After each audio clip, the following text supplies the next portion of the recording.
Hello les gars, du coup c'est Quax, je suis de retour. Donc ça fait grave longtemps, je sais que j'ai pas fait de vidéo, n'oubliez pas d'aller me follow sur Insta, tout le tralala, bref, TikTok. Et du coup là je reviens sur une vidéo sur Londres comme j'avais dit et aussi sur mon BTS commerce international, genre le stage. Parce que j'ai eu beaucoup de personnes qui m'ont envoyé des messages sur Instagram, c'était très gentil d'ailleurs, et qui voulaient savoir au niveau des langues et tout. Du coup, donc, je vais vous en parler. Je vais d'abord commencer par mon expérience à Londres. Donc, il faut savoir que moi, depuis 2014-2015, je ne saurais plus vous dire exactement, mais je crois que c'est 2015, j'allais tout le temps à Londres, au moins 2 fois par an, tout le tralala, je vous expliquerai, mais en gros, j'allais tout le temps à Londres jusqu'à 2019. Ensuite, il y a eu le Covid et tout ça, et pour des raisons personnelles, j'ai décidé d'arrêter d'y aller, mais je vous expliquerai tout ça dans la vidéo. Et ensuite, dans la deuxième partie, je vous parlerai tout simplement de mon expérience en fait de stage en BTS, comment c'était, la langue. Donc c'est parti mes loulous. Alors il faut savoir que moi, genre la première fois que je suis allée à Londres, donc comme je l'ai dit, c'était pour mon stage de BTS de première année, donc de prospection. Donc j'y suis allée, je sais pas si vous vous rappelez, mais dans la vidéo précédente, en gros j'avais dit que j'avais pleuré parce que genre j'avais pas supporté. Et donc voilà. Excusez-moi. La première fois que j'y étais allée, du coup, bah, c'était pour mon stage, parce que plus ou moins bien, on va dire, je kiffe. Déjà, il faut savoir que moi j'étais très réticente parce que je me disais il va pleuvoir, c'est un endroit où il fait moche, enfin le Royaume-Uni ils sont pas connus pour leur beau temps, tu vois. Donc j'y allais, j'avais des angoisses et surtout que mes copines elles allaient dans une destination, il faisait ultra chaud, du coup j'avais un peu peur. Au final j'arrive, j'ai eu que 2 jours de pluie donc j'étais très contente. Mon expérience globale, si je dois parler de vraiment comment je me suis amusée, j'ai vécu, j'ai découvert la ville, j'ai kiffé. Je pense que j'ai vraiment kiffé, je voulais même pas repartir, je vais pas vous mentir, mais bon, j'étais là pour un BTS à la base. Donc voilà, mais j'avais kiffé de ouf. Maintenant, je vais revenir tout le temps, genre kiffer quoi. Donc moi, ce que j'ai fait, c'est que déjà quand je suis arrivée là-bas, la première fois, j'ai eu des colocs. Et ces colocs-là, en gros, c'était des influenceuses à l'époque, mais je sais pas si on peut vraiment les appeler des influenceuses.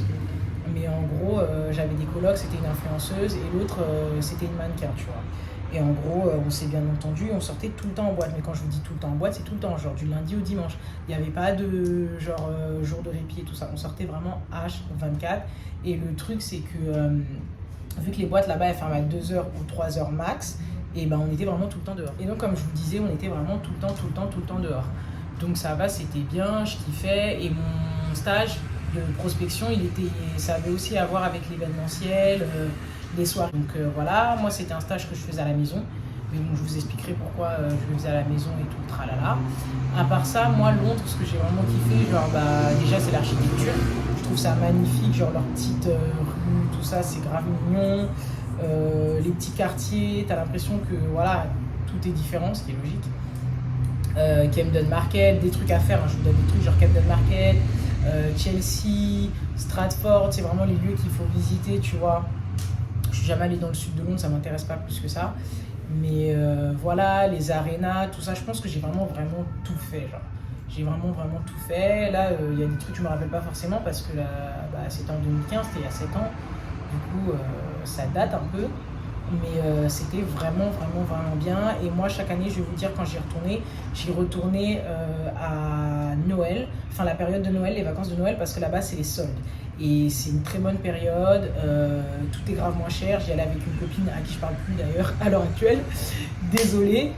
Mais c'était très bien, il y avait des bonnes fêtes, il faisait froid, mais les décorations elles étaient magnifiques. Donc on avait vraiment comme on appelle ça, comme tradition d'y retourner chaque fin.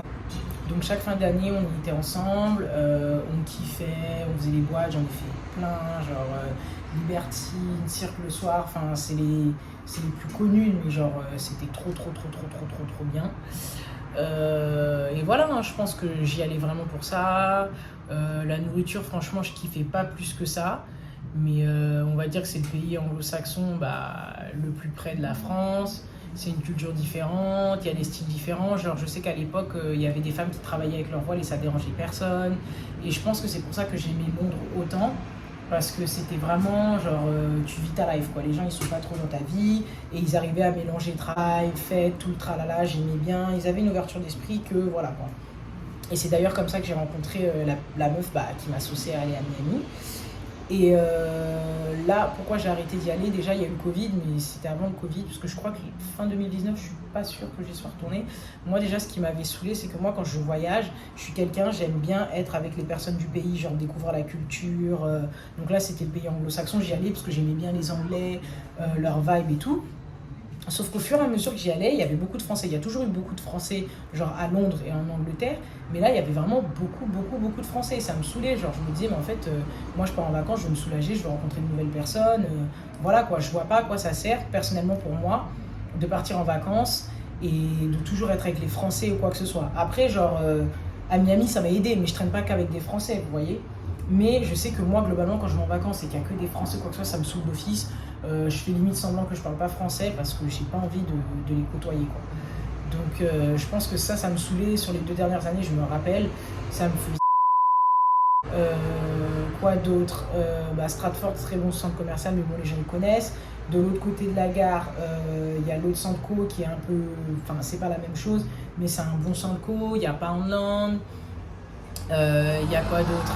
Maintenant, Stratford, c'est en zone 2, je crois, et avant, c'était en zone 3.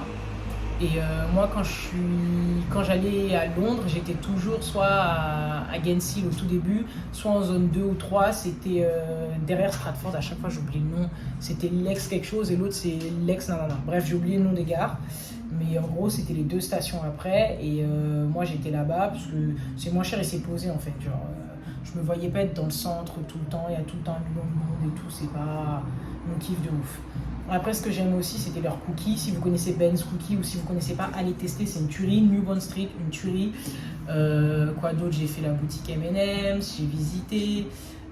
J'ai fait le salon de thé avec les œufs. J'ai oublié comment ça s'appelle tellement ça date, mais j'ai fait plein de trucs avant que ce soit coté et instagrammable. Et c'était vraiment bien, c'était agréable. Genre, je trouve que c'était limite un peu mieux avant. Et du coup, voilà. Et maintenant, Londres, ça me tente pas plus que ça. Je pense que après avoir fait le carnaval, donc la dernière chose que je voulais faire là-bas, je me voyais plus trop retourner là-bas, même si je kiffe toujours la ville. Hein. Mais je trouve qu'en ce moment, c'est trop une ville de hype, donc ça ne m'intéresse pas à l'heure actuelle. Mais je pense à y retourner là, peut-être le mois prochain. Donc voilà. Maintenant, je vais vous parler de mon stage de BTS, l'aventure. Donc il faut savoir que, comme je vous ai dit, on était plusieurs filles, il y avait beaucoup de filles dans ma classe, et on était un groupe de copines. Et moi, j'ai décidé de partir avec une copine à moi. Sauf que cette personne a disparu du jour au lendemain. Quand je vous dis disparu, on n'a vraiment plus de nouvelles. Ce qui fait que, genre, en gros, on avait cherché ensemble, parce que les autres, elles étaient parties passer par un organisme, et elles avaient payé, mais nous, on avait décidé de chercher par nous-mêmes et tout, et on était tombé sur ce mec-là, qui en gros nous disait, ouais, vous cherchez des prospects pour moi, patati patata, c'était pas très clair, mais c'est ce que nous, on recherchait.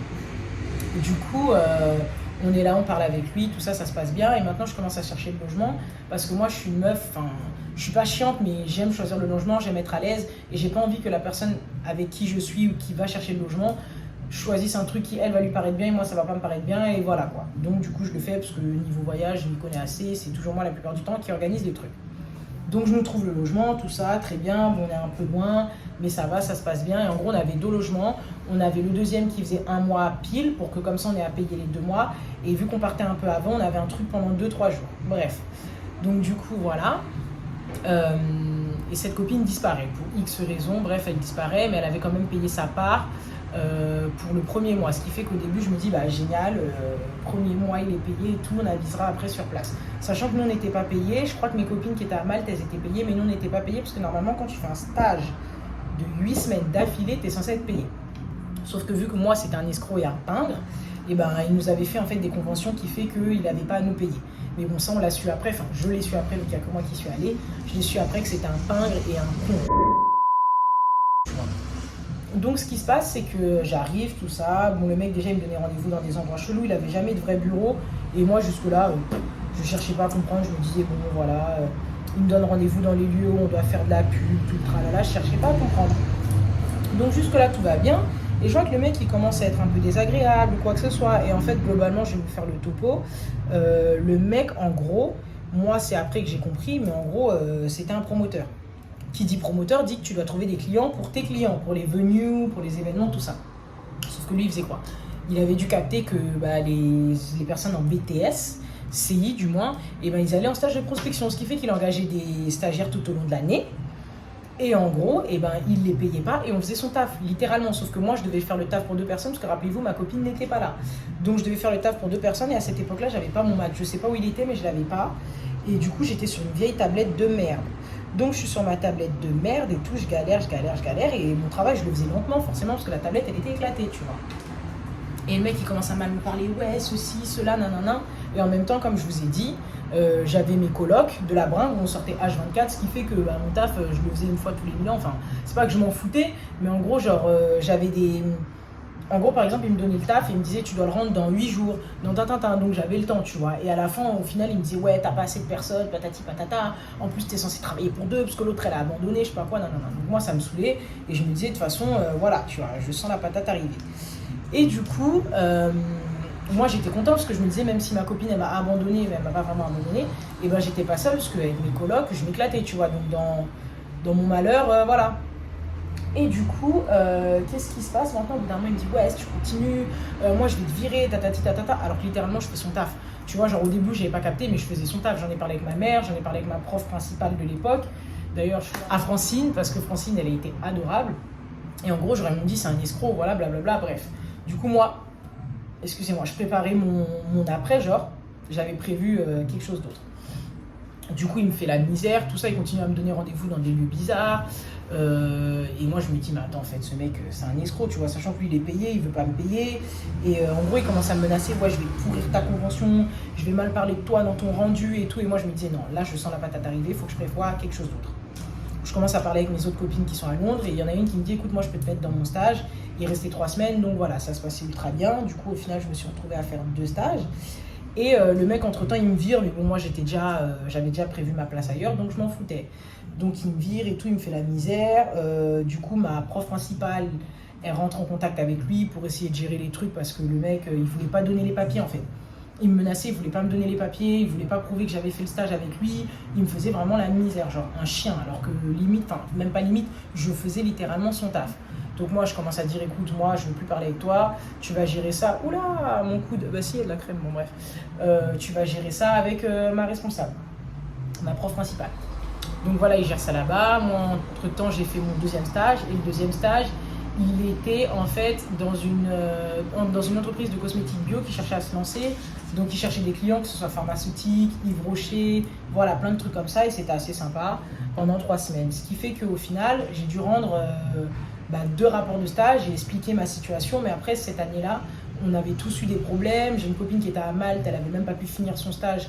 Elle non plus, donc au final, elle n'avait même pas rendu de rapport, mais elle a quand même eu son BTS, je ne sais pas comment ça s'est fait, mais elle s'est rattrapée sur les notes aux épreuves, mais normalement, t'as pas, c'est 0, c'est éliminatoire. Et donc voilà, et moi j'étais là, genre ouais, je veux rester à Londres, nanana, je sens la vibe, et mes colocs, elles me sauçaient, tu vois, et je me disais non, tu vois, parce qu'on avait quand même des problèmes, genre dans notre ancienne maison où on habitait, il y avait 3 chambres, et en fait, ma coloc avec qui je m'entendais bien et moi, on avait les 2 chambres au-dessus, et en gros, il y avait sa cousine qui venait de temps en temps et les autres ils avaient le seum parce qu'ils disaient ouais pourquoi elle fait venir quelqu'un gratuit et tout le tralala. Donc du coup on a décidé de déménager parce que c'était glauque la maison et il nous est arrivé un truc genre il y avait des mecs qui avaient essayé de défoncer la porte, bref. Du coup on décide de déménager. Avant qu'on déménage, je crois que j'avais fait 1 semaine avec mon autre copine parce que je me sentais pas bien après le stage et le mec qui voulait me mettre dans la merde et tout. Du coup j'avais fait 1 semaine avec ma copine qui était à Londres elle aussi pour son stage et qui était en BTS avec moi. Et après j'ai redéménagé avec mes colocs et j'ai oublié comment ça s'appelle le nom, à chaque fois j'oublie. Mais bon bref, et donc voilà. Et parenthèse, quand je suis arrivée à Londres aussi, ce que j'ai aimé, c'est que genre on m'a aidé avec mes valises. Genre en France, vous pouvez avoir 1 million de valises, les gens ils s'en fichent, tu vois. Alors que là on m'avait aidé, je me rappelle le tout premier appart quand j'ai fait les 2-3 jours, c'était Seven Sisters sur la ligne bleue si je dis pas de bêtises. Et voilà, tu vois. J'étais trop contente, je me dis putain les gens ils aident et tout ici, non, c'était un truc de ouf pour moi, j'étais une gamine. Je me disais ah ouais, les gens ils sont pas tous comme en France, tu vois. Et après, ce qui s'est passé, c'est que tout simplement j'étais toujours sur la Central Line. Et quand j'habitais à Guernsey, au début c'est loin, Guernsey c'est loin, tu vois. Et il y avait un truc de coffre trop bon, j'allais manger là-bas, tout ça. J'avais vraiment ma petite routine et je pense que c'est ça qui a fait que je voulais vraiment plus bouger de Londres. Quand j'étais là-bas et que j'ai kiffé, que j'ai dit c'était vraiment une bonne expérience parce que les gens sont gentils. Un autre truc, leur accent il peut choquer parce qu'en gros à Londres la plupart des gens viennent pas de Londres, ce qui fait que moi j'avais plus de, enfin J'ai réussi à comprendre, mais au début c'était très difficile. C'est un point que je tiens à souligner, c'était l'accent. Parce que quand ils viennent des campagnes et tout, bah, c'est comme les gens qui viennent du Nord, du Schnorr, les Ch'tis ou les gens des Marseillais. On a du mal, et ça c'est quelque chose que je savais pas, parce que déjà leur accent il est fort. Alors en plus des gens qui viennent de campagne et tout, parce que en gros ma coloc, elle venait d'un petit village, c'était Cardiff. Je sais plus c'est où, mais en gros genre voilà, je connais plein de filles qui viennent de là-bas, et du coup elles venaient d'un petit village de là-bas. Et du coup leur accent il était fort de ouf et tout, genre j'étais choquée au début. Et quand je suis allée aux États-Unis, j'avais plus du mal à comprendre les Américains quand ils parlent anglais que les Anglais. Donc dinguerie, parce que j'avais peur de ça aussi. Et qu'est-ce que je voulais vous dire d'autre? Ah ouais, la culture anglaise, tu la bouffes.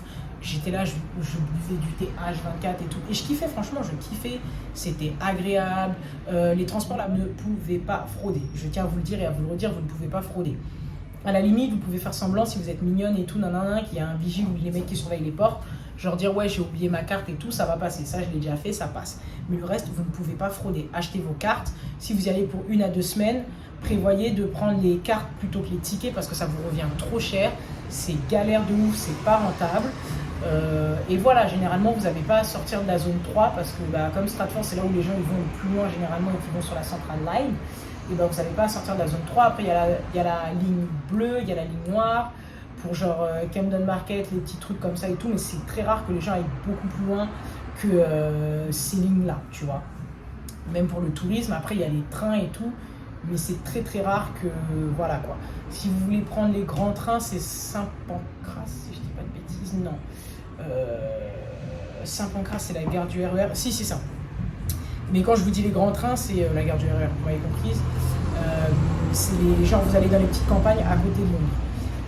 Et voilà, je crois que c'est tout. Après, leur monnaie est plus forte que la nôtre, forcément. Le coût de la vie n'est pas forcément ultra cher. Mais moi à l'époque, d'ailleurs je vais vous le dire, j'avais payé 900 € avec ma copine pour 1 mois pour une chambre dans une maison, c'était ultra bien, même si on était assez loin on va dire. Aujourd'hui il y a encore des prix qui sont similaires, ça n'a pas trop augmenté, donc c'est ce que j'aime bien avec Londres. Ça va, les prix ils n'ont pas explosé comme à Miami, donc vous pouvez toujours trouver des trucs plus ou moins, voilà, même si ça a quand même augmenté. Mais le bon plan maintenant c'est Manchester. Le bon plan c'est Manchester, j'y suis jamais allée de ma vie, je voudrais y aller, mais le vrai bon plan maintenant c'est Manchester. Si vous voulez aller dans une grande ville en Angleterre en tout cas, niveau loyer et tout ça. Et il faut savoir qu'ils ont grave évolué aussi dans leur building maintenant. Enfin, même pas maintenant, ça fait un bon moment, mais c'est un peu comme aux États-Unis. Vous avez salle de sport, jacuzzi, tout le tralala, tout est compris dedans. C'est pour ça que bah, des fois vous payez un peu plus cher. Mais vu qu'on n'a pas trop ça en France, voire pas du tout, je tiens à le préciser parce que c'est des trucs qui sont. Globalement, il y a plein de gens qui ont ça. Enfin, dans les pays, même en Europe ou en Amérique et tout, il y a plein de gens qui ont ça, même dans les Brésil, les trucs. Dès que vous avez un petit building et ça coûte pas forcément ultra cher, et ben les gens ils ont toutes les utilities, en gros, enfin tout ce qui est nécessaire dans l'immeuble. Et c'est un truc aussi qui nous manque ici, enfin en France. Et voilà, hein, je pense que j'ai fait le tour. Si vous avez des questions, dites-moi, n'hésitez pas. Ah oui, petite parenthèse aussi, nous comme on n'était pas payé, parce qu'il faut le préciser, pas payé pendant 2 mois dans un autre pays où tu dois payer un loyer, tout le tralala, il y a un truc qui s'appelle Erasmus, je crois, et qui nous donne accès à de l'argent pendant le temps de stage. Si je vous dis pas de bêtises, je crois que c'était ça, parce que bah, y a des personnes qui étaient payées quand nous on faisait nos stages. Et nous on n'était pas payés. Donc du coup ouais, je crois qu'on avait le droit à une sorte de bourse ou une aide. En gros c'était une aide spéciale et je crois que ça s'appelle Erasmus et qu'il faut faut postuler. En gros je crois qu'il y a 25 ou 50 places et il faut postuler tout le tralala pour que il faut que tu justifies que tu sois pas payé. En gros on vous donne une aide parce que si en plus du stage il avait fallu qu'on travaille pour payer nos loyers et tout, ça allait être galère. Surtout que tout arrive très vite. Et je pense que c'est tout. Si vous voulez faire vos stages aux États-Unis, vous aurez un visa à payer. Et voilà, je pense que j'ai fait le tour, on ne sait jamais. Les langues, oui, la langue globalement, parce que je ne vous ai pas parlé de ça. Je crois que c'était un Français avec qui j'étais au début, mais après quand j'ai fait mes 3 dernières semaines, c'était une Anglaise. Donc globalement, normalement au stage, vous êtes amené à parler que en langue. Si vous allez dans un pays espagnol, ce sera qu'en espagnol, italien que italien, et normalement ça vous aide à évoluer aussi. J'ai une copine qui avait fait Bac Pro, qui n'avait pas du tout fait STMG, donc qui ne connaissait pas les incoterms et tout le tralala quand elle est arrivée. Et c'était pas la plus forte en anglais, mais elle a su vraiment se débrouiller après avec l'entourage aussi et tout. mais son anglais a vraiment évolué. Donc si vous avez la volonté, c'est ce que je dis toujours, vous avez la volonté, que vous avez une facilité aussi à apprendre les langues, parce que des fois la volonté ça fait pas tout, vous pouvez très bien vous en sortir et évoluer. Après moi je le sais parce que y a des épreuves à passer en anglais, c'est de la compréhension orale, de l'écoute, du résumé texte, que ce soit à la fin de l'épreuve du BTS ou dans vos épreuves futures, si vous voulez aller jusqu'au master ou la licence ou quoi que ce soit, vous passez des épreuves en langue. Moi, je sais qu'on a passé des épreuves en langue dans ma licence responsable technico-commercial, mais bon, c'est à l'international aussi, donc je continue dans le même domaine. Mais c'était de la présentation, 20 minutes, 30 minutes de A à Z en anglais en fait. Donc voilà, il faut savoir que quand vous allez dans ce domaine-là, ou BTS, CI, il faut vraiment s'accrocher parce que c'est pas le plus simple. Et un autre truc que je conseille, parce que moi j'ai fait de l'alternance quand j'étais en licence, c'est chaud, c'est dur, sachant que moi j'avais 3 semaines de taf et 1 semaine de cours, donc fallait vraiment être ric-rac. Et le truc c'est quoi? C'est que l'alternance en BTS-CI, je ne conseille pas. Parce que déjà la première année, elle passe ultra vite vu qu'on passe 2 mois à l'étranger. La deuxième année, au mois de mai, tu as déjà les épreuves de BTS qui arrivent, donc toutes les dernières, mais entre-temps, au fur et à mesure, en décembre, tu as un stage, ce qui fait que tu fais quoi? Tu fais septembre-décembre, ensuite mi-janvier, début février, jusqu'à mai, tu as des épreuves et tout, tu passes en contrôle continu, tout le tralala, ça va très très vite. Donc si vous sentez que déjà c'est compliqué pour vous, ne faites pas ce BTS en alternance, c'est tout ce que je peux vous conseiller. Et voilà, je pense que j'ai fait le tour. Donc voilà, dites-moi si ça vous a plu. C'était un peu dans le désordre, je suis désolée parce qu'en ce moment je cours partout, j'ai la tête ailleurs, j'ai plein de trucs à penser et j'avais pas vraiment le temps. Déjà cette vidéo je l'avais tournée une fois, mais vas-y c'était catastrophique, j'avais plein de tics et tout, je me suis dit c'est mort. Du coup là je l'ai retournée et j'espère que ce sera la bonne, je vais faire le montage et essayer de vous la poster. Voilà, bisous. Et dites-moi si ça vous plaît le contenu, si je continue tout simplement, parce que c'est vrai que les réseaux, ça commence à me saouler. Mais si ça vous plaît et que vous appréciez, je lâcherai pas, je continuerai, voilà. Bisous. Faites attention, il y a la canicule.